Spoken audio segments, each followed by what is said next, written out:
The atmosphere in the Middle East is more tense than ever. Signs that something major was about to erupt had been building for weeks. But now what once seemed like a series of isolated skirmishes has exploded into a direct threat with global consequences. In recent hours, Iran has not only escalated its rhetoric, but drawn new red lines that have shaken the world's major capitals. In a move as bold as it is dangerous, the Iranian government has sent an explicit message to the United Kingdom, the United States, and France. If any of these powers dares to intervene or support Israel in its military operations, they will be considered direct targets for retaliation. This is no longer just a regional conflict. This warning has completely changed the game. The scenario now raises the very real possibility of an international military escalation, one that could drag several nations into an unprecedented conflict. And these aren't just empty words. The warning comes right after one of the most chaotic nights the region has seen in years. The sky lit up with crossfire.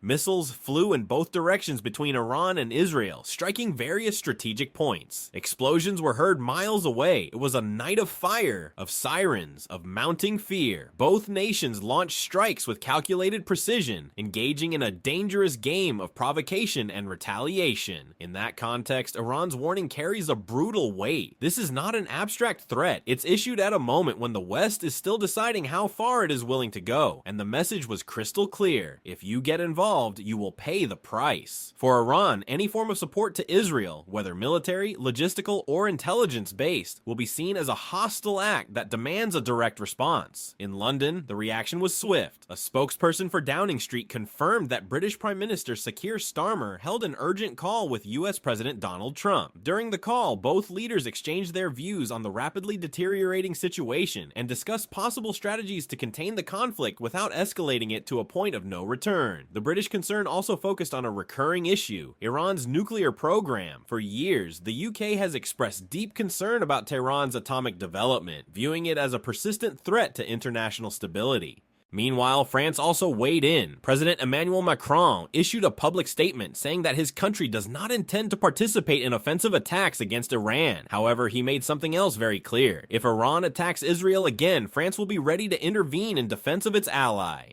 Macron's words were categorical. He spoke of unconditional support for Israel and emphasized the need to keep diplomatic channels open, though truth be told, that possibility is looking more distant by the day. From Israel, the declarations were anything but conciliatory. Defense Minister Israel Katz raised the tone to alarming levels. Speaking directly to Iran's supreme leader, Ayatollah Ali Khamenei, he issued an unfiltered threat. Tehran will burn. He accused him of turning his own people into hostages of an extremist ideology, and made it clear that if missile attacks on Israeli civilians continue, the response will be devastating. In his own words, Katz said, "The Iranian dictator has taken his own citizens hostage. He is leading his country into a situation where they, and especially the inhabitants of Tehran, will pay a very high price for the damage they have caused to our people. If the attacks continue, Tehran will burn." These weren't offhand or symbolic statements. The Israeli government has stated that its military actions are highly targeted and have a clear purpose: to dismantle Iran's missile infrastructure and eliminate its capacity to launch further attacks. The objective, they insist, is defensive, but the message is clear: they will not stand idly by. And while statements continue to fly like verbal missiles, on the ground, military forces are already mobilizing. A senior US government official confirmed that American forces are already involved in Israel's defense. In fact, during the latest attacks, Iranian missiles were intercepted mid-flight thanks to the intervention of US systems deployed in the region.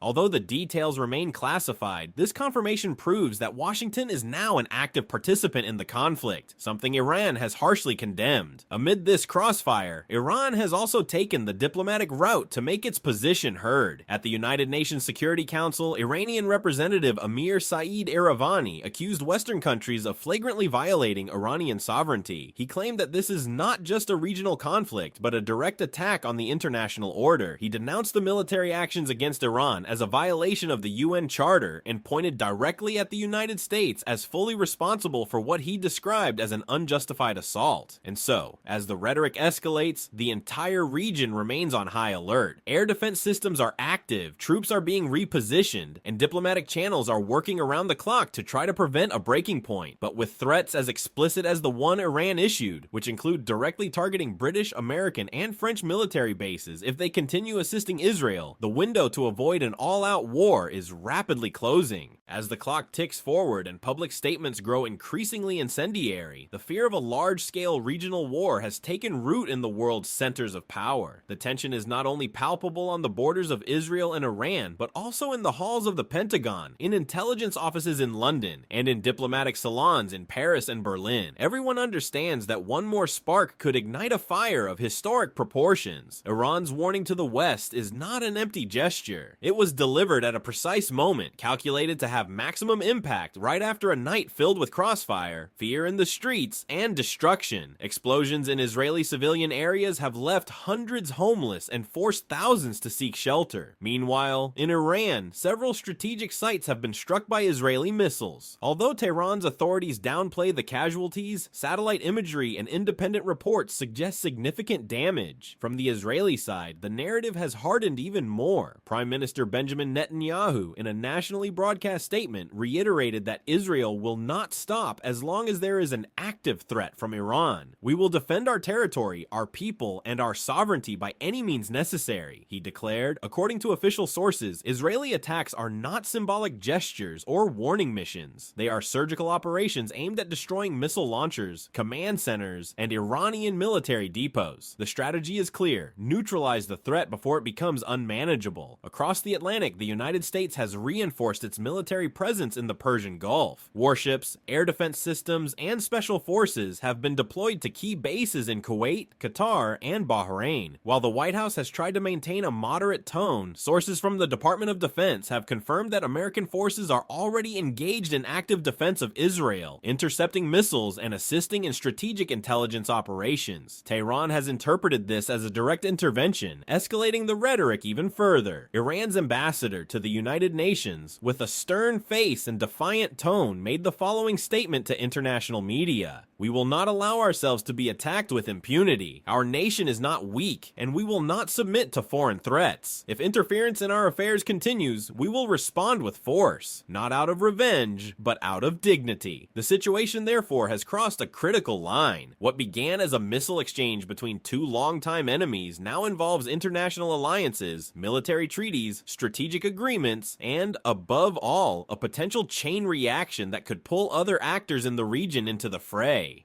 Syria, Hezbollah in Lebanon, pro-Iranian militias in Iraq, and even indirect players like Russia and China, who are observing closely from a distance. Analysts agree on one thing: diplomacy is running out of air. Warnings, missiles, and reprisals have overtaken dialogue. In this context, any miscalculation, a failed interception, a misunderstood statement, a missile landing off target, could trigger a much larger conflict. But not all of today's developments are concentrated in the Middle East. While global attention is fixed on military tensions and geopolitical risk maps, in the United Kingdom, another crisis, quieter but equally complex, is unfolding. We're talking about the migration issue, specifically the new British government's promise, led by the Labour Party, to end the use of hotels to house asylum seekers. A promise that was well received during the election campaign, but is now facing the wall of reality. The current Chancellor of the Exchequer, Rachel Reeves, has reaffirmed this promise publicly. Using hotels for migrants is a costly and unsustainable way to manage the crisis. "We will end this practice during this legislative period," she stated firmly in Parliament. However, what she couldn't clarify was how this goal would actually be achieved. During an interview with Times Radio, Reeves was directly asked what concrete alternative would be used to house the thousands of migrants currently living in hotel rooms across the UK.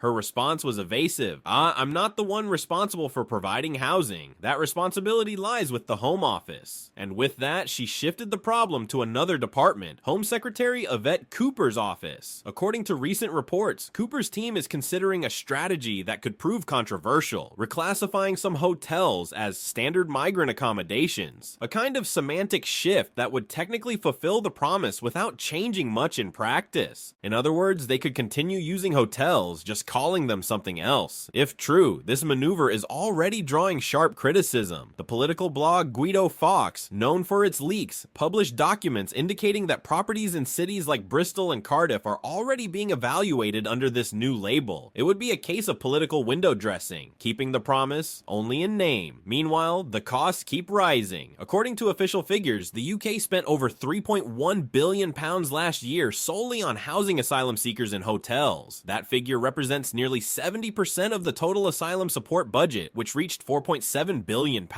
The expense is unsustainable, and neither the Conservatives nor Labour seem to have a structural solution in the short term. In Parliament, Shadow Home Secretary Chris Philp issued a direct criticism. This plan relies on the fantasy that hotel rooms will just empty themselves. They have no real plan for where these people are supposed to go, and so the promise to end the use of hotels may become yet another case of declarative politics with no tangible results. A strategy that sounds good during a campaign, but stumbles when it faces the reality of Britain's overburdened, slow, and under-resourced immigration system. People are beginning to ask, is this real reform or just a change in name? And if this video helped you better understand what's really happening, both in the Middle East and within the United Kingdom, don't forget to subscribe to the channel. Here we keep you informed with clear analysis, constant updates, and content that goes beyond the headlines. Give it a like, share it, and hit the bell so you don't miss what's coming next.